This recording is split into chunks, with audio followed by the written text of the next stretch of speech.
मोहतरम यासिर आफ्ताब बचाणी साहब असांजे district party के नामज़द उम्मीदवार पाकिस्तान पीपल्स पार्टी के कैंप ऑफिस से असो पैनल जैमें शाहिद समद दाऊदानी साहब चेयरमैन है, वाइस चेयरमैन में असो सदाम आरिकर साहब है, असांजे काउंसलर अॼु बस आई ते मीटिंग ते गॾु थी है यासिर बचाणी साहब की सरबराही में उन सदारत में उन नंढो भाउ सलमान भी मौजूद है। बचाणी साहब सॼो तय इहो पिया करूं छो त ॼारकी पीपल्स पार्टी जो गढ़ है,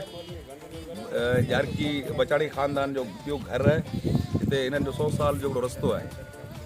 हिननि जा आबा ॾाॾा इहो ताकूं यासिर साहब या वाल साहब न पड़ चढ़ ॾाॾनि जो 100 साल पहिरीं हिननि राजन सां जेको हिननि जो सिलसिलो आहे उन खे जोड़ण लाइ अचे थो। यासिर साहब हिते विहूं था, कचहरियूं करियूं था, ऐं तव्हांखे ख़बर आहे त असीं साफ़ सुथरी सियासत ते यकीन रखण वारा माण्हू आहियूं। असां बि दोस्तनि जिन असां ते ऑब्जेक्शन फाइल कया आहिनि असां हुनखे इलाही पूरो करणु सभिनी आहे, पर असां हिन लेवल जी हरकत खे ॾाढो गैर सियासी था सम्झूं। असीं सभु राजन जा माण्हू आहियूं, इलेक्शन थी वेंदी साफ़ सुथरे सियासी माहौल ॼारकी में तमामु ज़रूरी ॼारकी जा माण्हू मुफ़्ती माण्हू आहिनि, बाख़लाक माण्हू आहिनि, हिते जेके असांजा राज आहिनि अलाह जी भलाई आहे। उहे दाऊदाणी हुजनि, रोज़दार हुजनि, उहे जिसकाणी हुजनि, उहे सहता हुजनि, उहे आरीसर हुजनि, कुंभार हुजनि, असांजा सोलंकी हुजनि, असांजी जेके अक़लियतूं आहिनि ख़ासि तौर ते